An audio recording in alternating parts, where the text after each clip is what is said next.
Welcome to the presentation. My name is Bill Higginbotham. I'm with EA Technology in the United States, and I'm responsible for North and South America. And I'll be talking to you about full-time partial discharge monitoring, which is a large part of what my company does. At the end of the presentation, or sometime shortly thereafter, the video will be available. We'll also put it on our YouTube site so that you can watch it any time or pass it on to anyone you like. We'll also provide a written set of question and answers, and we will provide a PDF of the presentation to all the attendees. So don't feel you need to take screenshots of that. You'll get all this. Today we're going to talk a little bit about the types of partial discharge. Not going to spend much time on that. I've done several other videos that are available on our YouTube site that cover PD in depth. If you have any more questions on PD, contact me afterwards. I can't spend a lot of time on that today. We won't get to what's new. I'll talk a little bit about online test methods and specifically non-invasive testing technology, and then we'll get into monitoring and what's good about it, what's bad about it, how you lay it out, how you install it. We'll talk a little bit about data analysis because that's something that people don't tend to catch a lot on. And during this whole presentation, I'm going to be referring to our monitoring system, and that because that's what I have the most experience on. There are other systems out there. I'm not saying ours is the only one, but it's the only one I have pictures and screenshots of, so that's what I'll be using today. So we at EA like to break down partial discharge into three main types of PD. The first one is internal discharges. This is where you have a void, air bubble, defect, delamination, some sort of cavity inside the solid insulation. And that's unique in that it does not create much ultrasonic energy, does not create sound waves, but it does create something called TEV, and I'll talk more about that. It's transient earth voltage, and it creates UHF, radio waves, that can be detectable. Surface discharge is by far the most common. My experience is it's 95% of the PD out there. It is the fastest moving. It tracks across the surface of the insulation. It's affected by humidity, contamination, air temperature, lots of different things, damage, and it moves fastest, but it's also the easiest to detect. It creates radio waves as well in the UHF band. Ultrasonic, it creates a lot of ultrasonic energy, and that's great. Easy to find, easy to detect. It also creates UV light. So ultraviolet light, it's a spark, and you can detect that spark. If you're looking at cables or metal-clad switchgear or something like that, UV light isn't very good because you need a line of sight to get to it. Corona discharge is the one most people are common with. This is where you have discharge, but instead of traveling along the surface of the insulation, it travels through the air. And this is very common in EHV substations.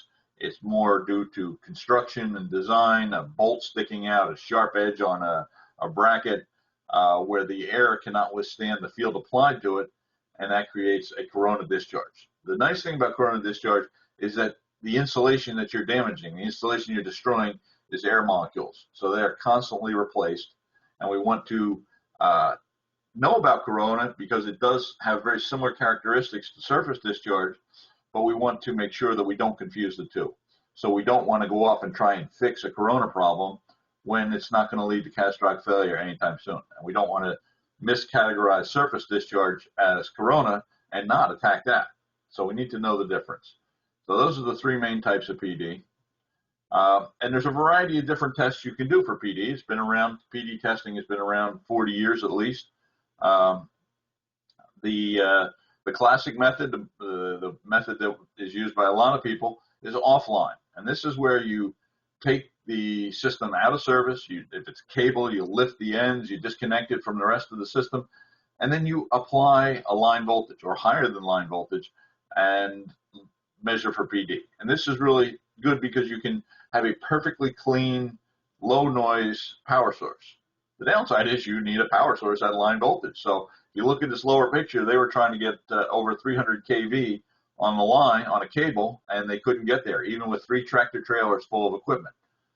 Medium voltage in that, the upper right-hand corner, you see some typical equipment that people use.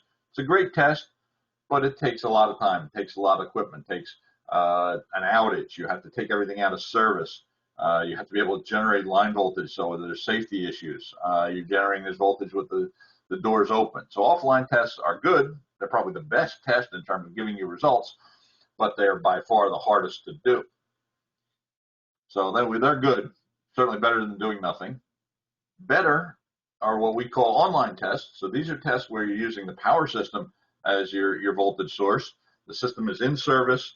It's real world conditions. You've got your load, you've got your temperature, you've got your heat rise, you've got current flow, you've got all these things. You've got 60 hertz as opposed to the offline tests are very often done at 0.1 hertz or 0.01 hertz. So it's more real world.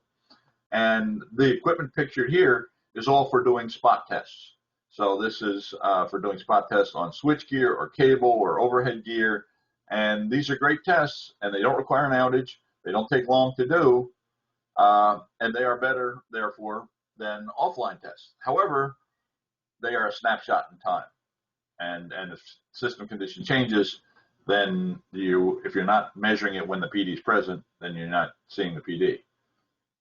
The best system is kind of a hybrid where you're measuring continuously online. So we're not taking an outage, the system's up and running, we're monitoring all the various points all the time. We can compare them to load, we can compare them to humidity, we can compare measurements one versus another. You know, perhaps it's occurring in one cabinet but not another. So if you can take all these measurements 24/7, you can watch them evolve over time, that's going to be your best solution. So that's what we're going to talk about today is 24/7 online monitoring.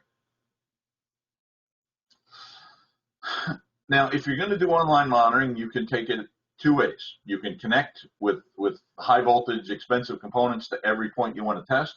That would be a direct connected test, and you would use coupling capacitors and things like that.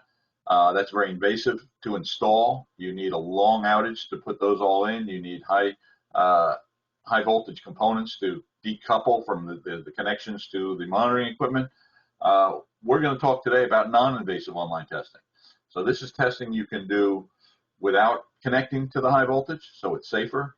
You can often do these tests without even opening the equipment. The installation of the monitoring equipment can be done online, live, without affecting operations, whether you're a utility or a refinery or a paper mill. You can put this on and take it off without taking the equipment out of service. And so the techniques that we use, one is going to be ultrasonic or acoustic testing, sometimes it's called. We're going to look through, from the outside, we're going to look through the louvers, through the vents. We're trying to get some air path from the source of PD to the sensor. If we don't have an air path, we can use a contact sensor. But basically, we're listening for any ultrasonic activity in a given compartment. And this, obviously, if we're outside the compartment looking in, is non-invasive. TEV makes use of the transient earth voltage phenomenon. So this is a phenomenon EA discovered back in the late 70s, where an actual voltage appears on the outside of metal-clad switchgear as a result of internal discharge inside the switchgear. I'll talk more about that, but that is, again, it's a voltage probe applied to the outside surface of the switchgear, and that's going to be inherently safe and doesn't need any kind of outage to attach. The next one is kind of a borderline. So this is an RFCT, a radio frequency current transformer. This is a radio frequency device that is a split core transformer. It clamps around something. We clamp around the ground strap, not around the conductor. So we're not as safety critical in that we're right on the conductor. We're at the ground. We're down by the ground bar of the equipment. Obviously, you need an outage to attach these unless you have IEC type switchgear where the ground straps are outside the high voltage compartment. In North America and most of South America, you use ANSI type switchgear where the ground straps are inside the high voltage compartment. For those, you will need to take an outage. But as long as you've got the RFCTs installed, you can pretty much do whatever you want because they're brought to the outside surface. UHF testing, so this is detecting radio waves. And this is really good because radio waves are emitted anytime you have discharge, you have a spark. You know, if you drive by a substation with a lot of corona, you'll get radio interference. So UHF is good inside cables or inside metal-clad switchgear. It's not that good because you got a Faraday cage around the source. So UHF testing is good unless is not possible in metal clad switchgear unless you get an antenna inside the switchgear. And that's not something we're doing right now. We're not going to talk about that today. So these are the four methods we're going to use in our monitoring that allows us to apply a monitor or remove it without taking an outage. A little more detail on ultrasonic testing. So when you have surface discharge, like this picture here, someone had a trifurcated cable and they cut the shields back way too early and they're too close together, and you've got that characteristic white powder, you've got the carbon tracking on the surface. Anytime you've got that, it's going to generate a lot of audio waves. These are not radio waves, that they're actual audio pressure waves, but they're in the range above the range of human hearing. 40 kilohertz is a common center frequency. It's where a lot of people test. Very sensitive equipment is used to detect this. We have measured the blink of a human eye to be about the level that the amount of ultrasonic energy given off by your eyes when you blink is where we consider there to be a problem. So we're talking some very sensitive test equipment. But the nice thing is, in metal clad switchgear and in other areas, there isn't a lot of other ultrasonic energy, so you can pick this up. When it's really bad, you can actually hear it with the naked ear. But by the time you can hear with the naked ear and it's in the audio band, then you kind of need to get out of there. This is what we're doing for ultrasonic. We're going to measure in the 40 kilohertz range. We need some path from the source of the sensor. So if you look at this picture, this is inside metal clad switchgear. I either need to have a sensor inside that gear or outside that gear that can pick up sound waves. And so we can have a sensor that aims through a louver or a vent or some kind of opening. We could have a sensor inside there. We could have a sensor that's a contact sensor that mounts to the door and then turns the entire door into a sensor. And that can actually sense what's going on inside the door. And that works really well for very tightly sealed switchgear. Sorry. So transient earth voltage, this is a voltage that appears on the outside of the switchgear. And not to go into great depth about this because I have in the past, but basically partial discharge is a current flow. It's a flow on the surface or through the center of insulation. And in metal clad switchgear and bus compartments and things like that, it flows to the inner wall of the gear. And you've got a metal box, and the currents are such high frequency pulses that they won't go through metal. They won't go through steel. They won't go through even copper foil on a cable. So they have to travel via the surface of the metal, what's called skin effect, and they'll find some path. They're trying to find a path to ground. The current will find a path through the door opening, any bolt, joint, anything like that where you don't have a continuous metal surface. And it'll get to the outside surface of the gear, and it'll go down the outside surface of the gear and eventually hit the ground. And the ground on a power system is designed for it to be very low impedance at 60 hertz. But these very high frequencies, it's high impedance. So thinking back to engineering school, which was a very long time ago for some of us, we have a current across a impedance that generates a voltage. So we can measure that voltage. And we do that with voltage probes on the outside of the switchgear, then maintaining non-invasive. This picture here on the right shows a channel eaten through a cast resin CT. This is important to note because if you were to look at that CT before it was cut in half, there's nothing to see. There's nothing to inspect. You could call a service company in, they could clean everything, they could run every test, but unless they're running a test specifically for partial discharge, or if you're monitoring specifically for partial discharge, you wouldn't see this until it blew up. So that's why TEV testing is so important. Now cables are one of our biggest problem areas. Certain areas of the country have issues with terminations and low quality terminations and defects that are put on at the time of manufacture. And so we want to be able to look down the cable, see if there's anything wrong in the cable itself. We want to look at the terminations. We want to see all the stuff that is internal. And when you have internal discharge in a cable, what you have is you have a discharge current pulse that goes from the conductor to the shield and then down the shield.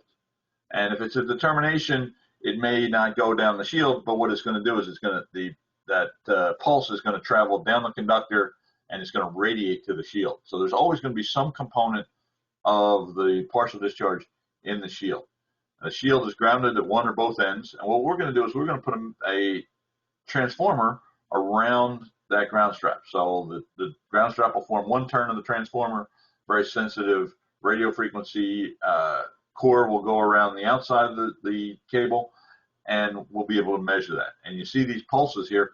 This is what it looks like. These are unipolar pulses. The first one is the actual partial discharge. The second one is reflected. When the pulse travels down the cable, it hits the far end and goes back. And sometimes we can use that to actually locate where the discharge is in the cable. So what are some of the advantages of full-time monitoring? If we can look at all these sensors simultaneously, we don't want to do something where we would multiplex and look at this sensor, then look at this sensor, look at that sensor. If we can look at all of them at the same time, we can compare them and see where it's coming from. We can look at trends over time. The PD may vary with humidity, it may vary with load, it may vary with temperature. So you can look at all these different trends and see what's happened. Precedence is a technology that looks at numerous sensors all synchronized together and tells us which one sees a pulse first. And we're talking at the speed of light. So if we look here, and we're using TEV probes in this example, I've got 5 cabinets, and I've got discharge in cabinet number 4. Due to the nature of TEV and the fact that TEV amplitude is related to the high frequency grounding of a particular cabinet, you can have varying TEV amplitudes that may not relate to how close they are to the discharge. So in this example, we're saying the amplitude in cabinet number 2 is higher than it is in 4, even though the discharge is in 4. But if I had TEV sensors on every one of these cabinets, and I looked at when it occurred, I would see it occur at the probe on cabinet number 4 first. Now, the issue is TEV, like most electrical signals, travels near the speed of light. And so 10 inches is a nanosecond, which is 10 to the minus 9 seconds. So you need very precise timing. And if you have a lot of sensors, they all have to be synchronized to within a few nanoseconds just to be able to tell that. So it's not easy to do technically, but if you look at the physics, it's pretty obvious that cabinet 4 is going to see it before cabinet 2. So if you can do that, that's going to help you localize things. And Precedence does another thing for us. If we have a signal from outside, remember we're looking for very low signals in the presence of very high voltages and high noise sources. We want to make sure that we can eliminate any external source of noise. If we take an antenna and mount it outside the gear, and we do Precedence including that antenna, and we have some external noise source, there's an air conditioner in the room, or there's a guy welding in the room next door, that's going to come from outside. If it hits the antenna first, and then it hits the front panel of the switchgear, and we have TEV probes on the front panel of the switchgear, and we have a perimeter antenna, well, we can tell it hit the antenna first and then the switchgear. If it was internal to the switchgear, it would hit the switchgear TEV sensor first, and then the antenna. So we can actively rule out external sources of noise, and that is incredibly important. You'll find in a lot of substations, there's a lot of noise that would interfere with TEV measurements. But if you have Precedence, and if you have Precedence from numerous sensors at once, that'll help you out a lot. So what is full-time monitoring? Full-time monitoring, we're going to look at several data points. We're going to look at TEV, we're going to look at ultrasonic, we're going to look at humidity, we're going to look at RFCT. We're going to look at all of those at the same time. We're going to look at them full-time, and we're going to look at trends, and we're going to use a variety of data from those trends to determine whether we have partial discharge or not, and we're going to find out where we have partial discharge. Typical system, you've got a hub, which is the thing that's going to collect the data, process the data, provide that data in a format that you can read. We're going to have nodes, which are localized devices that are going to collect the data from the sensors and process it and send it to the hub. And we've got a variety of sensors, as you would expect. So the first piece is a hub. It's basically an industrial computer with a number of specialized boards in it for communicating with the nodes. It's going to power up the nodes, right? They need power. You don't want to run power to every single node in your switchgear. You'll end up with a cabling mess. They're going to communicate with all the nodes. It's going to synchronize those nodes. Remember, we need to synchronize all these sensors to within a few nanoseconds. And that's not trivial, especially if you've got a large number of nodes. So it's got to do that. And then it's going to do your basic computer stuff. It's going to store the data, waveforms or trends or audio clips of that. It's got to communicate with the outside world, right? We're not going to want to be in our substation looking at this. We want to be, well, nowadays we want to be in our home. I can look at a sensor in Canada, and I can look at it from my desk in New Jersey. So you want external communications. And I want this presented in a nice way. I want some alarms, and I want some tools that are going to help me with analysis. So the hub is going to do all that for you. The nodes, so the nodes are designed to go on switchgear. They're magnetic mount on the switchgear, and they're going to perform the various functions. That they're going to power up the sensors if the sensors need power. They're going to do the actual sensing. They're going to take these analog signals. They're going to filter them. They're going to synchronize them. They're going to detect any pulses, capture waveforms. Then they're going to send them to the hub. So the nodes are doing a lot of the processing. They have a variety of sensor connections. Our nodes are designed to basically handle the compartments front and rear from one cubicle of switchgear. And so you need one node per cubicle, basically.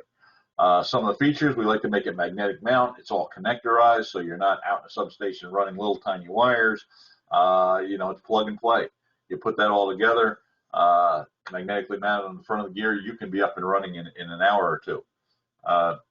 Alarm indications, it's got some LEDs that are going to tell you if it's got a problem, if it's powered up, if it's seeing TEV above the alarm thresholds and that sort of thing. So you can get a quick look at something as you walk by. You still have the hub that's going to give you all the information either locally or remotely, but sometimes it's nice to walk by a box and see a red light on. There's two types of nodes we have. One is the switchgear node, and you can see what this has. So this has two TEV sensors. One is built in and is mounted part of the rear of the unit.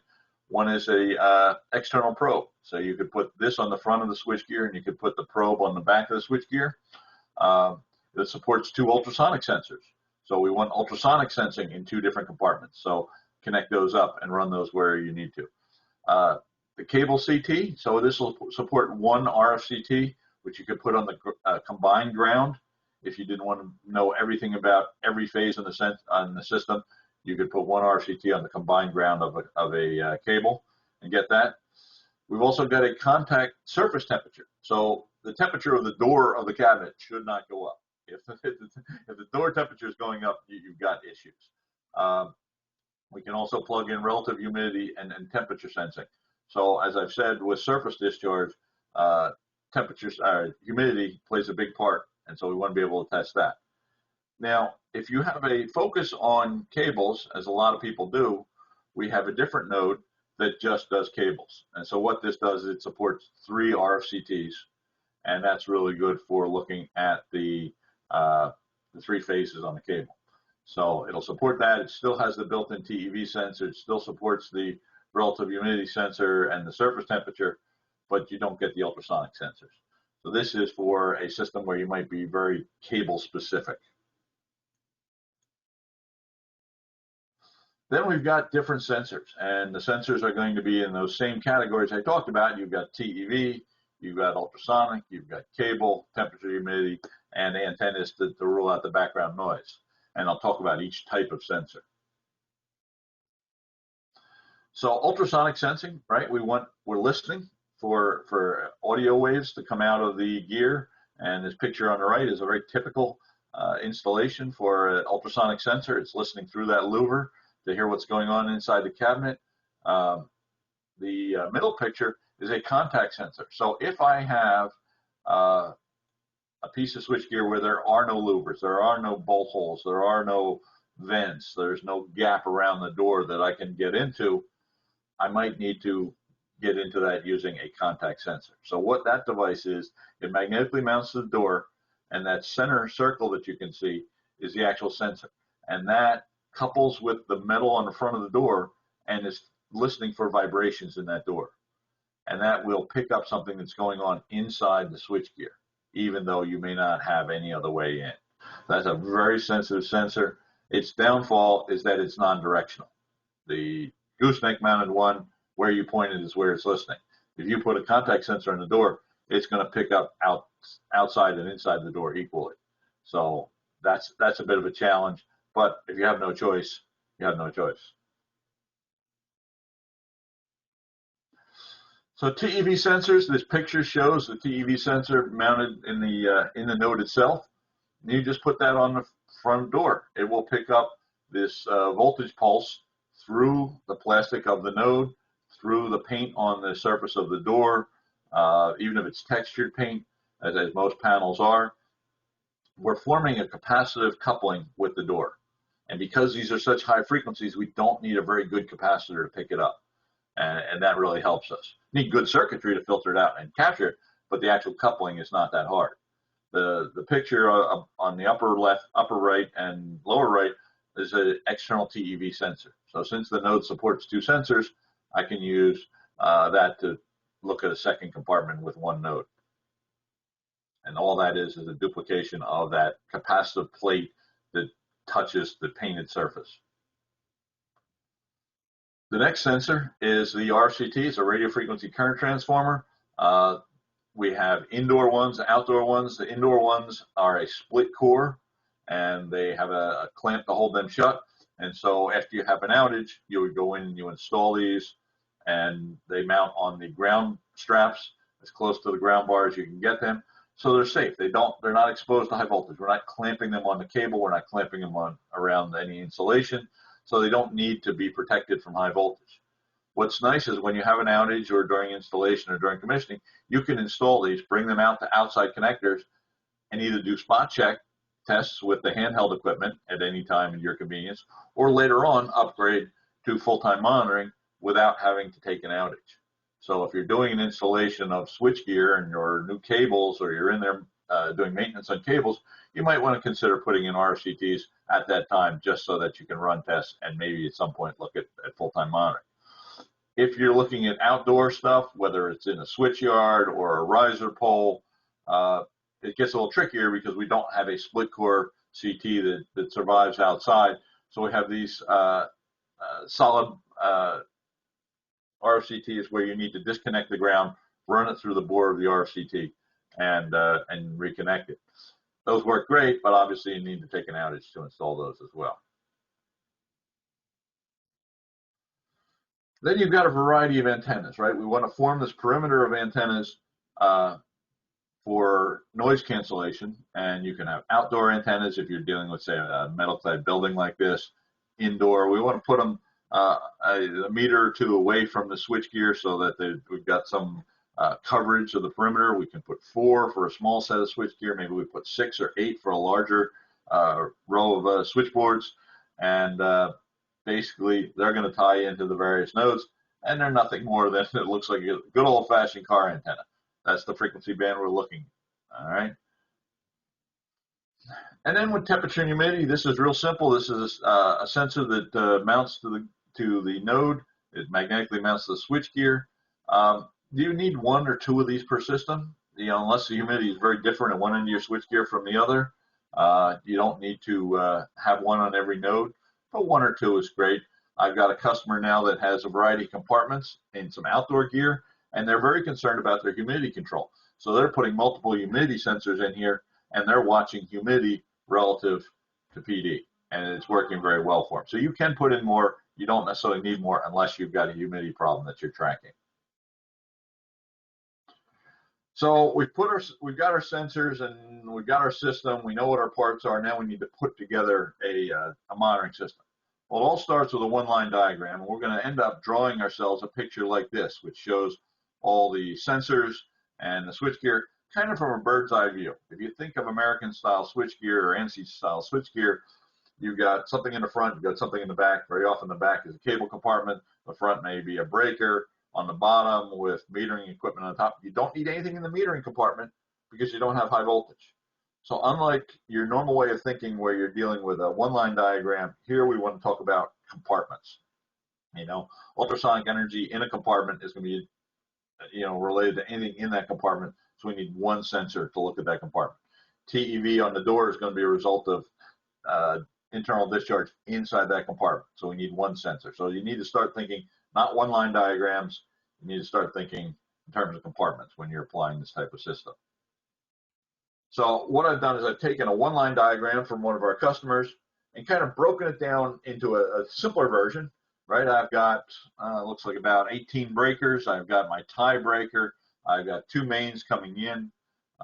You know, that's a good picture, but in reality, the breakers are all in a line and the cables are all in the back.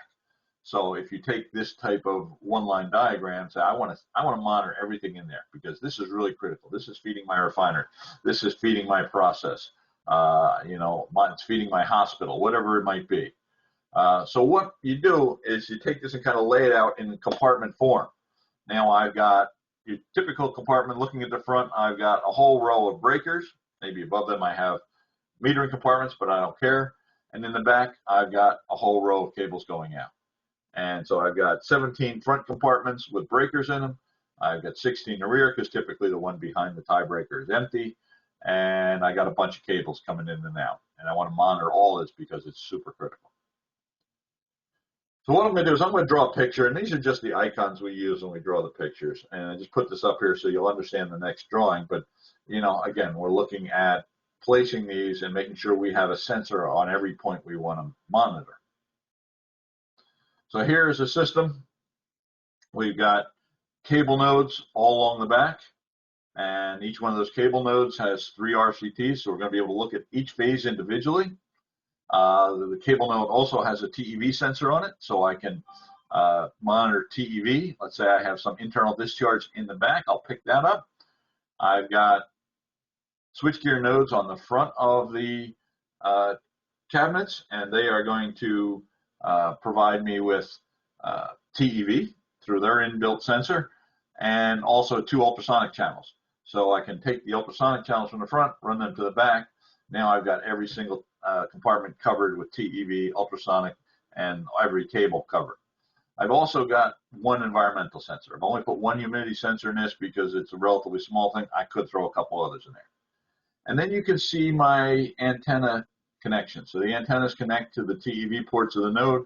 I've got 4 antennas, nice, well spread out perimeter, and all these nodes are daisy chained together. So we have a bus system that provides power, synchronization, data, everything in one bus, and we've got it connected to our hub. And then the hub is connected to some outside connection, to an internet connection, so we can get to this from anywhere. This system right here will cover these 17 cubicles very nicely, 100% covered, over 150 sensors in this one system. So imagine if you've got a small type monitor that handles 16 sensors or 16 channels, or some of them only have 4 channels, you couldn't do something like this. But we're going to look at 150 sensors all at the same time, 24/7. Get a lot of data out of this. If anything's going on, we're certainly not going to miss it. So when we're putting in our hub, how do we put this all together? We want to make sure that you know, the hub mounts to the wall, or you put it on the shelf. You can when you're going to be first configuring it, you're going to need a monitor and a keyboard, so you want to allow for that. We need an internet connection, right? You see there's no user interface on this. There's nowhere to walk up and push a button. So I need to connect to the internet somehow. It's been my experience, and I hope there's nobody from an IT department listening in on this. IT departments can be very painful to deal with when you say, oh, I've got this device from this company and I want to connect it to our network and from our network out to the internet. They're going to laugh at you and tell you to go away. That's what they do. You know, they're all worried about security. I understand that's their role. What we typically do in 95% of the cases is we tell the customer to provide a cellular modem. They're cheap. You can buy them for a few $100s. You can install it. Data charges are minimal. Connect it to the internet, and then you can connect to it from anywhere. You don't need to involve the IT department. You can have this good, solid, full-time connection, and be done with it. The hub needs to be relatively close to the switchgear, but not right on top of it. It needs to be within 20 meters. So we got a fair amount of room to mount that where we can conveniently get to it and get a monitor and a hub on it. So now I've got our monitor and keyboard on. So now I've got my hub mounted. Then I need to put the nodes on the switchgear. And we can do it 2 ways. We can magnetically mount it and run the cables outside, or we can do a more permanent installation where we run the cables inside the switchgear, where we have more time. Typically a new installation, they'll cut holes in the panels and they'll run these cables. All very nice and neat. The hub stays, or the node stays on the outside of the panel, so you can see the LED indications, and you can replace it if it were to ever fail without taking an outage. Sensors are much more robust. The odds that they fail are pretty minimal. But if your nodes ever fail, the last thing you want to do is have to take an outage in order to replace it. So it's good to mount those outside the gear. And this is, you need to place it somewhere on the panel of the compartment that you are looking to monitor with the TEV sensor. Then you need to put your sensors on. So an ultrasonic sensor, you're going to mount typically outside, occasionally inside. This one where the gooseneck's been removed, that was an inside the cabinet installation. But if you want to do something non-invasive, you have it outside the gear. This middle picture on the bottom, the customer just had a 1/4 inch hole. And so we just put the sensor aimed at that hole. He had no louvers, he had no other vents, but that hole provided a nice path in. And I've seen that on a variety of gear where they actually have a little swing window to cover it. TEV sensor, so a TEV sensor, just like the node, needs to go on the outside panel of the compartment you're trying to monitor. And we show a couple pictures of their magnetic mount as well. You can tie wrap them on, you can take the magnets out and screw them down for a permanent installation, but most people just magnetically mount them. One thing, to go back, there's one thing you can do if you have some noise generating equipment in the substation. So I did a substation where a customer had a dehumidifier, and the dehumidifier was spitting out a ton of electric noise because it was not designed to control the electronic noise that it emitted. And by placing a TEV sensor directly on that piece of gear, then when we did our precedence and we looked at it, we just ignore any signal that hit that sensor first. And so we're able to totally rule out any noise emanating from that, even though it may hit every other sensor in the system. So RFCTs, the three main words on RFCTs are safety, safety, safety. We are putting these inside the high voltage compartment. We are putting them on something that's connected to a high voltage cable. We want to make sure that under all conditions, this is 100% safe. So we need to make sure that our ground strap is adequate. You would be surprised at the number of ground straps I've seen from customers that cannot handle fault current. So you may have to make sure that your ground strap can handle the worst case fault current, because you don't want your ground strap failing with your RFCT attached to it.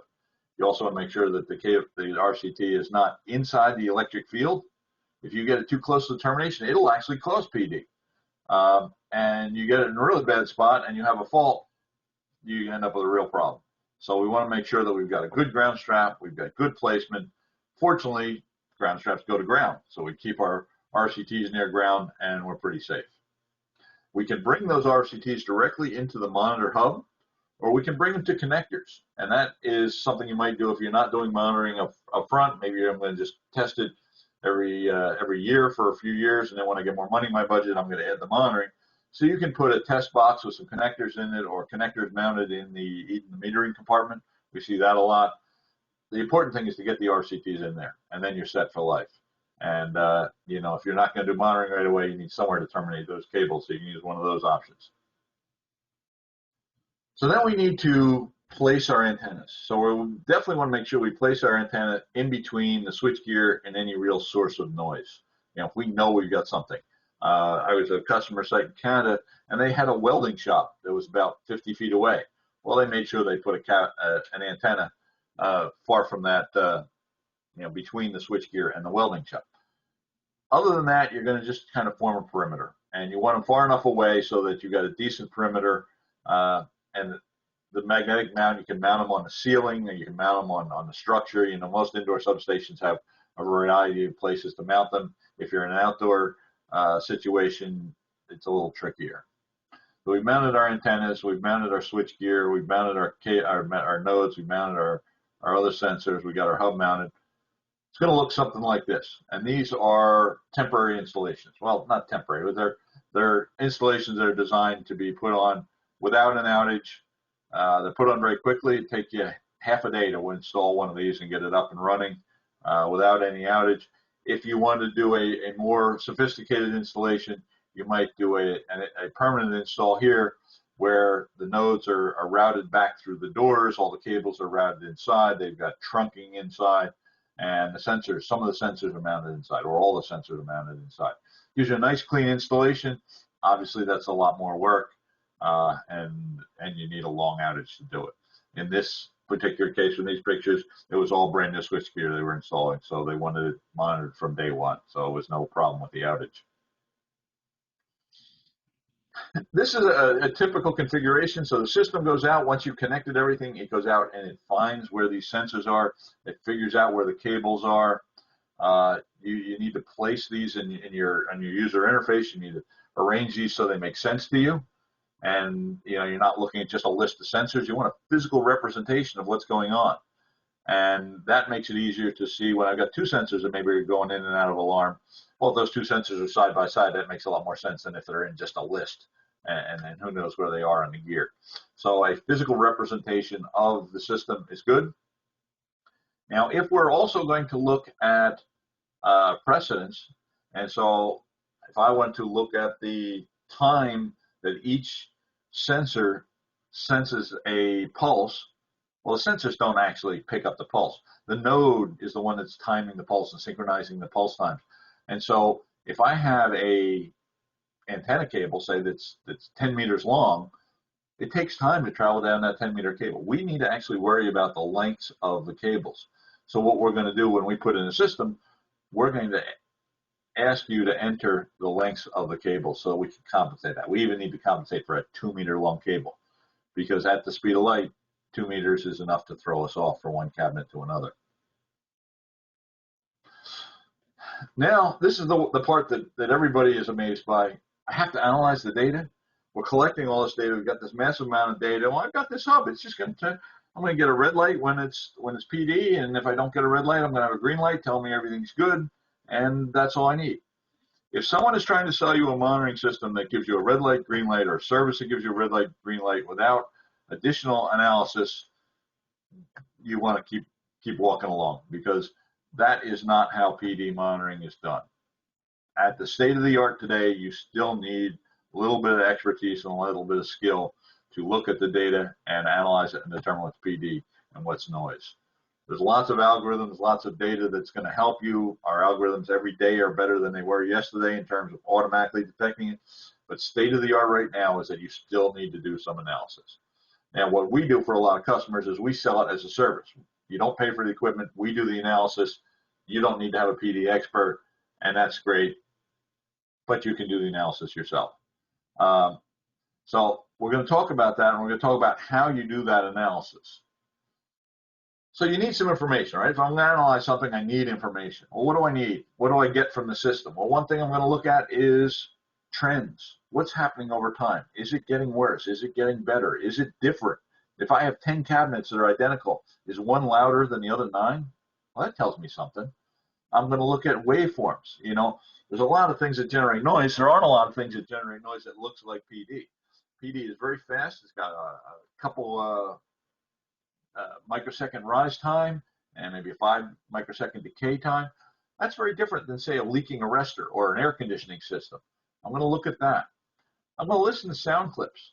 Very commonly done is you take the ultrasonic energy, which is a sound wave, but I can't hear it, and I use a technique called heterodyning, and that lowers it down into the range of human hearing. So once it's brought down to the range of human hearing without altering the content of the sound, I can listen for patterns. I can listen to something, and with a calibrated ear, if I do this every day, if I'm an analysis guy and I do this, I can hear stuff. Or I can run algorithms on those sound clips, which might tell me things like harmonic content or repetition rate or phase angle changes, things like that. So different algorithms can be run on the sound clips. The most important thing is a phase resolve plot. So a phase resolve plot is a view of where the PD is occurring relative to the power system frequency. So if I look at this picture here, assume it's 1 cycle wide, and I'm looking, each dot is an event, each green dot is one event, and it gives me an amplitude and a phase angle. The blue and red dots are increasingly numbers of events that occurred at the exact same phase angle and amplitude. So it's kind of a heat map thing. Now I can see that, hey, this is synchronous with the power system because it's not moving left or right, and it's concentrated in two groupings half a cycle apart. So with a phase resolve plot, I can see that it's synchronous. So if it's synchronous by the power from the power system, then it's probably generated by the power system. If it's got two groupings of energy, it's probably occurring on the voltage peaks. And so I can tell a lot of information from a phase resolve plot. So in doing this analysis, and this is something you're all going to have to do if you get into monitoring or pay someone to do, we're going to do trending is really important. We've got all these sensors. I can trend them over time. I can trend them compared to one another. So here's a picture from a real customer. These are ultrasonic sensors, and there's 7 of them in this system. And we'll look at them. There's 7 pieces of switchgear. They're all pretty similar. Well, one of them's clearly seeing something different, and this is a logarithmic scale. So this peak here toward the right is 15 times higher than the stuff below. So if I've got one cabinet that's 15 times louder than the others, something's going on. It doesn't take rocket scientists to solve that. Here's something, I just downloaded this today. This is an active customer, I won't tell you who, and this is they've got 7 ultrasonic sensors in their system, and 6 of the 7 are down at -6 dB, occasionally going up to minus. That's as low as our monitor can measure. So that's basically dead quiet. And one sensor is just working its way up, and it just keeps getting higher and higher. On the right there, it's going up and down with humidity, which is a very important thing to keep in track. And it's up to 20 dB. 20 dB is 10 times worse than 10 dB. So again, we're 10, 15 times worse than all the other sensors in the system. And we're 15 times worse than we were 3 weeks ago. That's a system that's going on us. Someone needs to take action. Here's another system, ultrasonic, a lot of sensors. I think there were 13 in this system.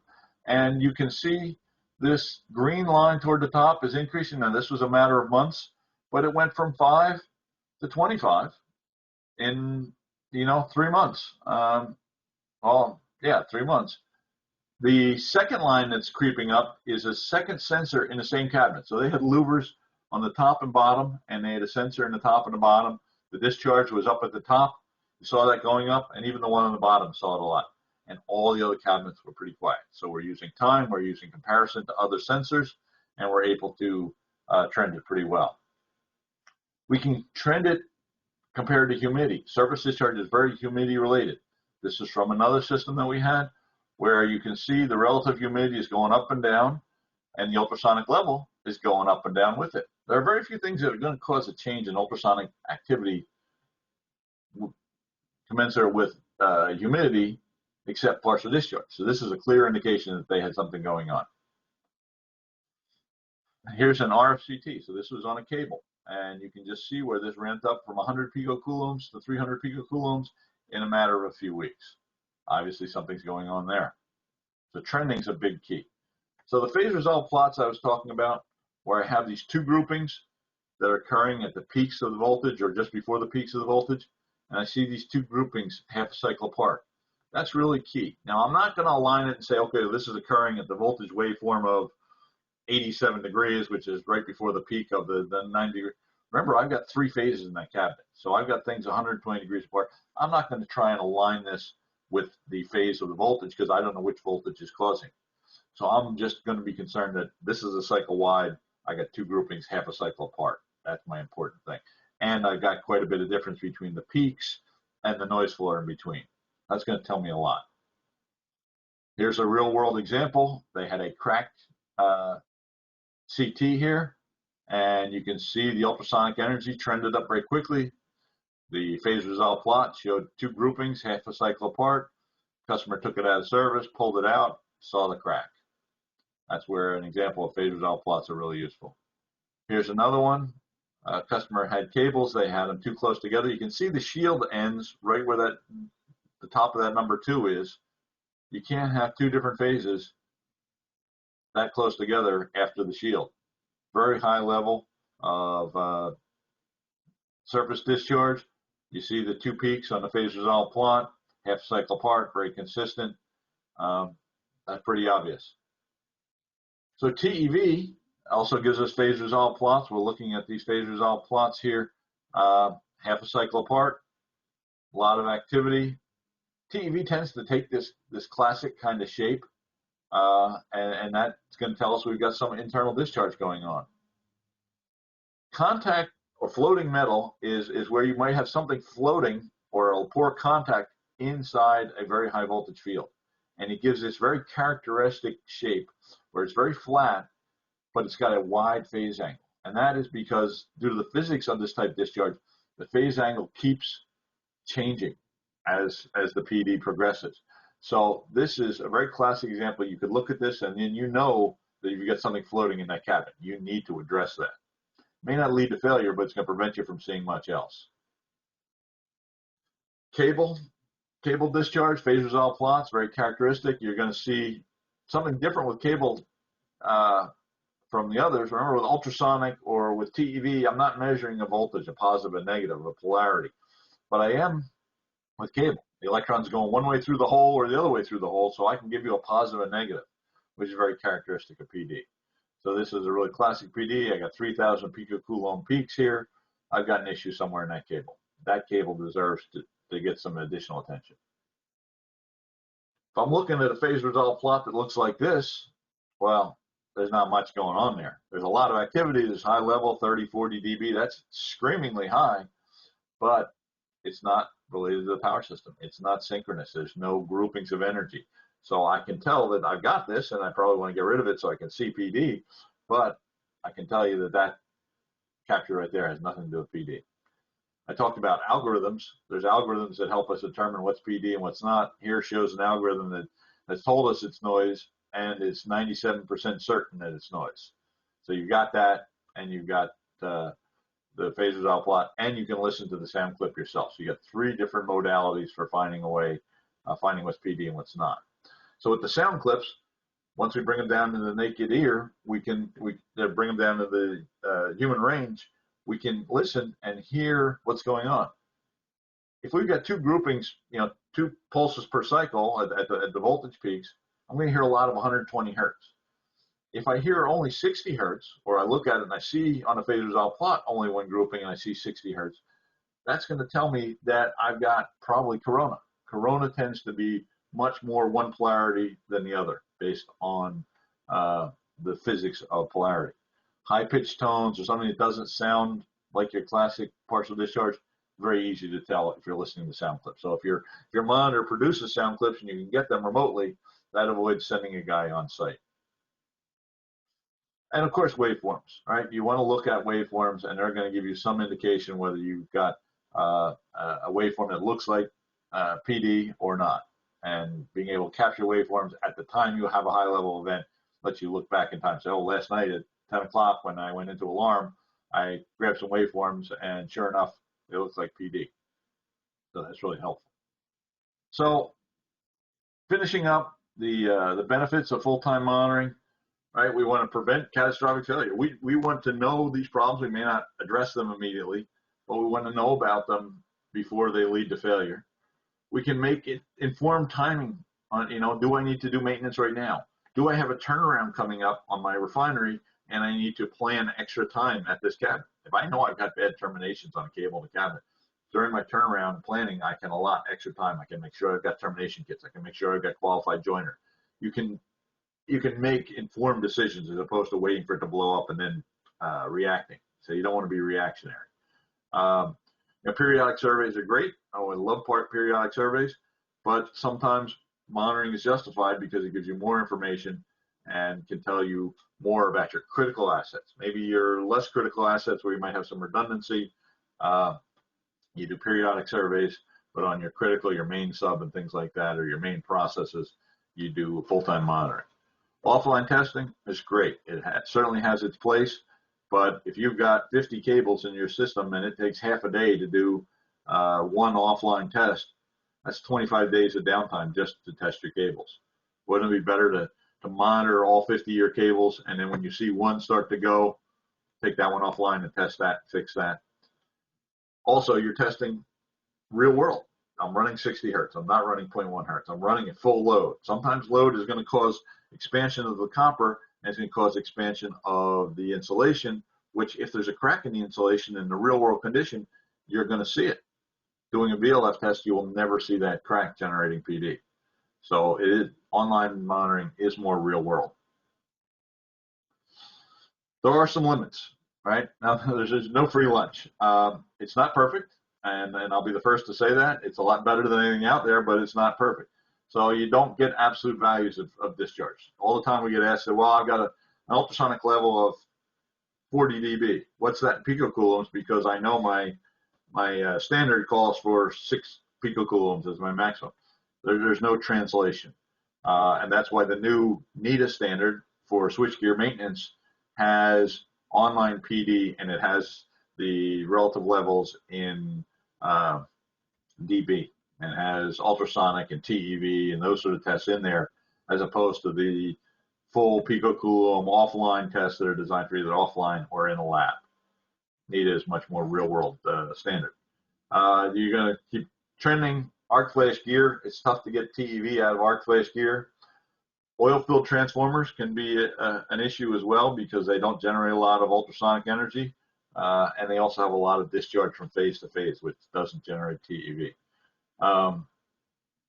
RFCTs, obviously you can't install those live. Everything else you can install live. So it's not a perfect system. I'm not here to tell you it's a perfect system, but I'm here to tell you it's the best system available. And you follow that up with periodic surveys on your less critical gear. And lastly, you follow it up with offline tests of things that the monitor system determines there's a problem. So the monitor says, I've got a problem with this switchgear. You schedule an outage and you do maintenance on it, or perhaps you do some offline testing. So that's my my spiel on full-time monitoring. And now we'll try and answer any questions that came up.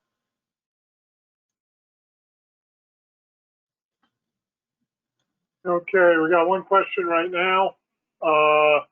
They're asking for some thresholds to determine the severity of PD. Your best source for those thresholds would be in the NETA MTS 2019 standard for switchgear maintenance. Your other source would be from the manufacturer of the test equipment or the monitoring equipment. You know, EA, we've been doing this for 40 years. We've got a lot of experience, and we have built-in thresholds into our test equipment or into our analysis that we say above this level, you should take this kind of action, above that level, take that kind of action. There are very few international standards on this type testing. The only one is the NETA 2019. Okay, just reading this one first. We currently use a competitor's handheld device to test for PD as part of a regime of condition-based monitoring tests. We do this every quarter. What is the typical cost of your system for a 10-panel board? And do you provide any monitoring support? And is it 100% guaranteed to pick up PD? Well, I'll answer the last part of that first. No, there is no guarantees in life. You know, based on our experience, there are things that either occur that might be shielded from the sensors, or they may react too quickly. You know, it goes from inception to failure faster than you can react. In terms of costs, that's probably something we ought to take offline. We'll be glad to give you some costs. There was a middle part to that question, Tim. What was that? Was typical cost? Do you provide any monitoring support? Yeah, so we offer 3 ways of doing this. You can buy the monitor and do your own analysis. At the opposite end of the scale, we provide it as a service where we provide the equipment free of charge, and we do the analysis, and we let you know when you have a problem. So you don't have a capital up front, you don't need experts on staff, and you know, we provide the equipment and we provide the analysis. And then the third way is a hybrid, where you might want to buy the equipment because it works your budget that way, and then we provide the analysis for you. Certainly, if you buy the equipment and do the analysis yourself, we'll help you with any determinations and be glad to look at things, but we're not going to do the analysis for you unless you contracted for it. Is there a standard for ultrasonic measurement values? That would be the NETA MTS 2019.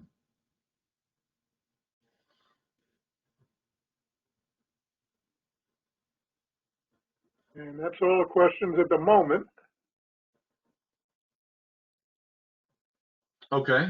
Well, like I said, we'll send out the presentation. We'll make the video available on our YouTube site. There's other videos on our YouTube site that go into more depth on the technologies and the science behind PD, if you want to learn more about that.